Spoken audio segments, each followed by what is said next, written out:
And I think the world desperately needs female religious leaders. We've heard the men for a long time, but we have not heard so many voices that were marginalized. I may not be invited onto the stage with all the male leaders, so I will have to, and I'm a very shy, unassuming person in real life, but I know that if I don't force my way up there won't be a woman on that stage. There's so few of us female rabbis out there that we're still blazing trails in just different places. How can you say there's a God? I can't. I don't know. And I'm not going to tell you if there is or there isn't. Hello everyone. Welcome again to our Sunseed Wisdom Talk special edition from Israel. Today we have a special guest who's a dynamic rabbi and peace activist. She is the daughter of the first female ordained rabbi in Israel. She's from 13 generations of rabbis. So I'm very happy to have Rabbi Leora with us today. Thank you so much. Thank you for having me. Today we are in Nagun, Halev, which is near Nazareth. A beautiful place. I didn't have a chance to look at it in full daylight, but how many people live here on this kibbutz? Probably around 1,500, but this community is actually, we're just guests here, and it serves people from all over the area, including a few people from this kibbutz specifically, but we're a regional community. That means that people come from Haifa to Afula to the kibbutzim and the small settlements and towns here in this area. And we are a spiritual and religious and cultural center for the lower Galilee. It's probably fair to say. What experiences did you have to make you decide to become a rabbi? I did not want to be a rabbi. I think many people who grow up in a family that has kind of a very specific vocation will oftentimes want to find their own paths, and I definitely went in that direction for a long time. I saw myself first and foremost an educator, somebody who runs programs and works with teenagers. That was really my passion for most of my 20s. But I'd always felt this very strong connection to the world of prayer and to the world of Torah study, and felt that that was the basis for everything pretty much that I do, and that I have some sort of, I don't know if God-given is the right word, but a unique talent for bringing those skills to other people. And I started leading prayers, tefillah, when I was 14 in the community that I grew up in Jerusalem. And I didn't know how to say it at the time because I was quite young, but I certainly felt touched by something the first time I led a prayer for 500 people. I felt that something happened. Later on, I knew how to articulate being a vessel between the community and between God. I've always known women rabbis. Because I grew up with a mother who was a rabbi, and she was ordained when I was 10 years old, it wasn't strange for me or unusual. It was very much what I grew up with, but I was also very aware that that was a unique situation, and certainly not where Israeli society at large, which is a very, very conservative society, was. So in some ways, I don't feel like a trailblazer because so many wonderful women have walked this path before me, but I still feel that there's so few of us female rabbis out there that we're still blazing trails in just different places. Being a female rabbi, there must be some special challenges. Yeah, well, sometimes it means that certain doors will always be closed to you. You'll never be seen as an authority or a spiritual leader by certain groups, and there's not much I can do about that except to be in the places where people want me and make me feel welcome. And sometimes I need to force myself away to that stage. Like I'll find myself, especially in kind of interfaith gatherings, where I will be the only female leader. And I may not be invited onto the stage with all the male leaders, so I will have to, and I'm a very shy, unassuming person in real life, but I know that if I don't force my way up there won't be a woman on that stage, and I'll do it. Because I know that for the young people, the young women sitting in the audience, it's something they need to see. Because you, oftentimes, unless you see something, you won't know that it's a possibility. The other side of it is that I can find myself in places that other people may not want to go or be able to go. I can work with women groups, which sometimes men can't work with them. Or I bring something to my rabbinate that a man might not do himself.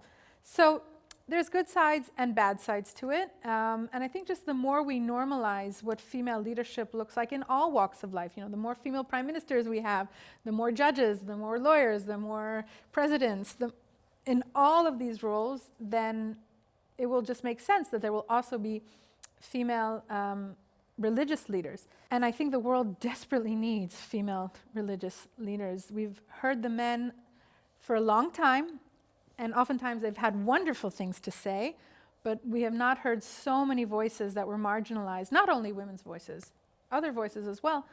And we have to amplify those voices. And I do that in everything I do. Every time I lead a prayer, every time I lead a tefillah, I will most often choose something that was written by women. I will bring those voices into everything I do. I'll make sure that I bring diverse voices into whatever I do. How do you see the Judaism particularly being relevant to the next generation? Spirituality and religion are a little different in Judaism. You can be a Jewish atheist. It's not a problem at all. A lot of Israeli Jews are Jewish atheists. Religion is just one element of culture, history, tradition, music, art, that all together create this Jewish civilization. And it permeates everything in Israel. So even secular Israelis, Jewish secular Israelis, they speak the language of the Torah, even if they know nothing about it. Just the day-to-day language they use, the words that they use, the idioms that they often use will come directly from the Torah, for example. And pop culture in Israel is infused with Judaism. The biggest pop star in Israel today, Hanan Ben Ari, who's this very lovely Orthodox Jew, his biggest pop songs are biblical. And that's just what people listen to on the radio. So Judaism and spirituality kind of really get into every corner of Israeli life, to the sense where sometimes people don't want it even. So we have kind of a fight going on about that. But it's still so much of just everything that happens here, our calendar, what we study in school, the language that we use, the music on the radio, TV shows, art, that it's hard for me to say that young people aren't interested in Judaism. It's very much part of everything. So let's talk about your interfaith work. How did you first become interested in interfaith? So it really is a family story. I always feel I have to go back to my mother and my uncle, and I start with my grandfather, Rabbi Wolf Kelman, who passed away when I was a child, and he marched in Selma with Martin Luther King. He was friendly with Martin Luther King and with Rabbi Abraham Joshua Heschel, who was a pioneer in interfaith relationships in the United States. And it was something that we grew up on. I mean, the picture of the three of them, my grandfather Heschel and Martin Luther King standing next to each other, was prominently displayed in our home. And ever since I was a young child, I looked at that picture. And then when my mother was ordained as a rabbi, she would go around the world to different conferences with the World Council of Churches. And so it was very much kind of a part of the home that I grew up in. I remember when I was 13, we went to Ramallah to light a Christmas tree with Bishop Munib Yunan, who's now the Archbishop of the Lutheran Church of the Middle East. And these were things that I grew up on. It was very special. And I knew that once I would become a rabbi, that would be a huge part of what I do as a rabbi. So it's a combination of kind of always knowing that this is something that I wanted to do, with feeling that as an Israeli and as a Zionist, this is something that I have to do. My Zionist vision is that Israel is an equal land for everyone, that we have an equal justice system for everyone, that everyone has equal opportunities. And I feel that in my rabbinate, this is something I have to do. As a Jew, as a Zionist, as somebody who believes that this can be a home for everyone. So that's why, for me, interfaith is just something that I do as naturally as part of my rabbinate. In 2 weeks, we'll have a Hanukkah candle lighting with the Christian community in Nazareth. We had a big event that we did over Sukkot with partners from the area called Sukkot Shalom, a Sukkah of peace. And we have about 5 to 6 events throughout the years, many times with the Abrahamic reunion, but also with other partners. And I feel that this is my Israeli Jewish Zionist mitzvah. This is my commandment. I'm commanded by God to make sure that everyone has the opportunity to live a full and equal life in Israel. And unfortunately, it's also very challenging on the political level in Israel. We have the most right-wing, hawkish government we've had in the history of Israel. People who will probably directly say that I'm not a real Jew, because I'm a feminist, because I support LGBTQ rights, because I'm a Reform Jew, because I'm left-wing Jew, all of the above. So it's not only in the kind of day-to-day where I might not go into their synagogue or they might not come into my synagogue. Now we're actively fighting a government that wants to do harm to a lot of the things that we believe in. And it's going to be a frustrating and difficult next few years. We're going to see what plays out. And unfortunately, it doesn't stay just in the kind of religious questions or, do I keep kosher this way? Do you keep kosher that way? Do you have women rabbis? Do you not have women rabbis? But it comes down to money, who gets funding from the Israeli government. It comes down to power, who has power in Israel.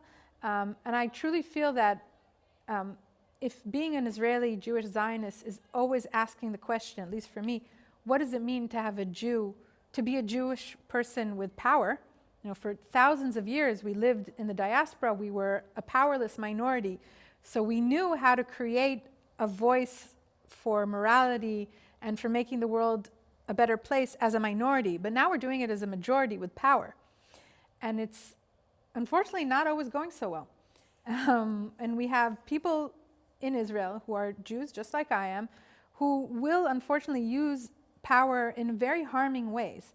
So this is a huge challenge, and there may be a situation where people say, oh, she's not an authority for me, or I won't even be on the stage with her because they won't even hear women singing half the time, and I often will sing when I speak or do things or lead prayers. So it's going to be very, very hard to see how we manage to find some forms of cooperation with people who are different for us. So it's going to be a challenging few years ahead. I feel that God and prayer is a reflection of our own soul. It is the place where we can truly be ourselves and say everything we feel. Because we live in a society where it's kind of frowned upon to be scared, to be weak, to say, I don't know what to do, to not have a plan. And having a place of prayer is a place that I can say, I'm terrified. I'm worried. What if I don't manage this? What if I can't do this? And we need that place. We need a safe space where we can say everything we feel. And for me, that's what prayer is. Whether you use the traditional prayer book or prayers that we write or poetry or music or a song without words, it doesn't matter. That is the movement of prayer for me, is having a safe space to say everything that I feel and having that go to somewhere else. So and people tell me, how can you say there's a God? I can't. I don't know. And I'm not going to tell you if there is or there isn't. I can tell you what a gift prayer is. I can tell you what a gift other people are. I can tell you what a gift community is. And I can tell you how we can change the world with all of those things together. The one true God that I can really feel is in the Torah portion that we read this past Shabbat, where the twins, Jacob and Esau, or Yaakov and Esau in Hebrew, are reunited after 20 years, right? They had this huge argument. Jacob did a very not nice thing to his brother. They were parted for 20 years, and they didn't see each other for 20 years. And Jacob is terrified. What will my brother do to me? Will he hurt me? Will he not be nice to me? Will he try to kill me? He's going through all these things in his mind. And they meet, and Esau just runs to him and hugs him. And then Yaakov, Jacob, says to him, in Hebrew it's Kira'iti et panecha kirot pnei ha'elohim. I saw God reflected in your face. That's God for me. So I thought to sing one of the Psalms, Shir LaMa'alot, Beshuv Adonai et Shivat Zion Hayinu Kecholmim, which means a song of the ascents, a song that we sang when we were dreaming of returning to Zion. And this was actually a candidate to be the national anthem of Israel. It lost out, which is a shame because I like this one better. And the melody was written by a wonderful cantor by the name of Pinchas Minkowski, who lived at the end of the 19th century, early 20th century in the city of Odessa in Ukraine. And he was a very interesting cantor, and I wrote my master's thesis about him, so I have a deep appreciation for him. Shir HaMa'alot Beshuv Adonai et Shivat Zion Hayinu Kecholmim.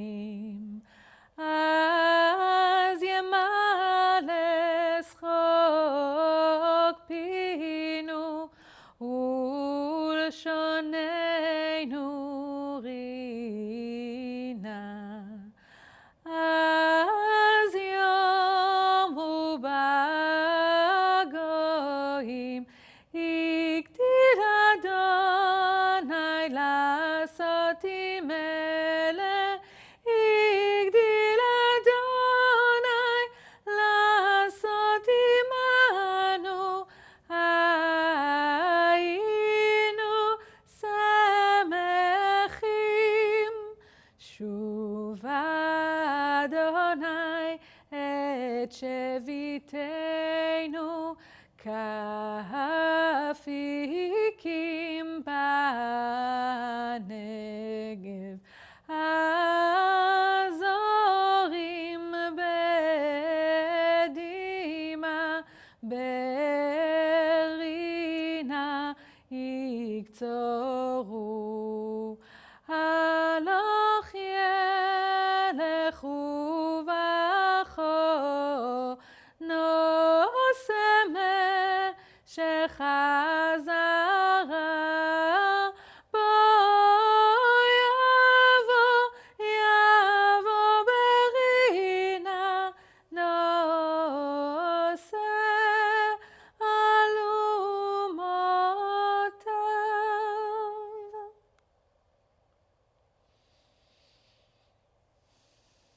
It's a vision of what will happen when we return to the land of Israel. It's as if the dream. And in this dream, it's all about how it'll be a safe place to live, and we'll have enough food, and we will reap what we sow, and we will worship God with joy. And it's just this wonderful vision of how a safe, prosperous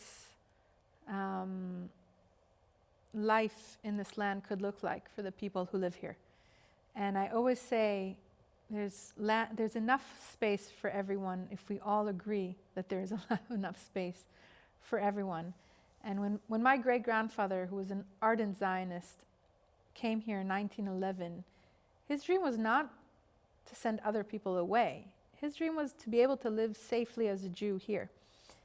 And he didn't want that to be at the expense of anybody else. And I feel that this psalm is a vision of that we can have this land of plenty, of milk and honey, where there's enough food for everyone and joy and just being able to live together. And that's the Israel that I dream of when I put my children to sleep and pray for a safe Israel where they and their Arab neighbors and friends will have the same opportunities, and we will all live under the same justice system. And it can still be a place for Jews and Arabs, and we can all live here together. So if I'd like to think of, do I have a message for the world? As a spiritual leader, I want to say we really need to work on working on our spiritual muscles. We're all born with spiritual muscles, and we kind of grow up in the cynical world that tells us to, not use those muscles. And it's a shame, because it's a wonderful gift that we were born with, and we all have the ability to use. Developing your spiritual muscle for me means being in a place where you're open to sing together, to pray together, to ask yourselves questions that we don't usually stop to think about. From what is the point of life? What is my purpose in this world? What happens to us after we die? Does something happen to us after we die? What is my legacy? These are all spiritual questions, of course with psychological elements as well. But these are questions of the spirit. And being not just very intellectual, seeing things through the eyes of philosophy or intellectual questions, which are wonderful and have a huge place in our lives. It's not to say that they're not. But to just add another layer of the unknown, of the mystical. I'm not a huge mystic, but I like the places where I don't know what's exactly right. Maybe that's part of being a female rabbi. I don't know. We live, we give birth. We do some things that are kind of in the magical. It's where poetry is. That, for me, is working your spiritual muscles and just being open to that experience, to knowing that something is unexplainable in some way. So I think the second message I have for this world is to allow new voices, and voices that we really marginalized for so many years, to become heard. And I see myself not only as a rabbi for women, but for everyone, for men, for women, for those who don't define themselves as any specific gender, and hundreds of times. But we've never heard your voice. We've never heard your interpretation. And every layer that we add of interpretation and wonder and looking at our ancient sources is a promise that this thing will stay relevant and meaningful for generations to come. I truly feel that Judaism, for me, is a gift to the world. And I hope that it's a gift that we can keep giving through different people and different voices. And it's all the same thing for me, being, a woman leader who brings other women's voices to the table, to being an interfaith leader, to fighting for what I feel Israel should be, what the promise of Israel is, as a Zionist, as an Israeli. These things for me are all the same movement of trying to make this place a good place to live, a place where people feel that they can be equals, that they can be partners, that they can work together. It's a long road, it's very difficult, but in the Mishnah it says, Lo alecha hamlacha ligmor. On the one hand, it is not our job to finish everything in our lifetime, right? Other people will follow us. But on the other hand, Velo ata ben chorin libatel mimena. But on the other hand, we can't ignore that it is our job to do whatever we can right now. So I hold these two ideas together and really try to do everything that I can, knowing that other people will follow me one day. We plant trees so that our grandchildren will eat fruit. And that's everything that we do now is for our children, our grandchildren, our great-grandchildren. And this is also part of, climate change and making the world safe and, livable for the next generations, not taking more than we need. It's quite the challenge. Can we do it as humanity? I believe we can, but it's not easy.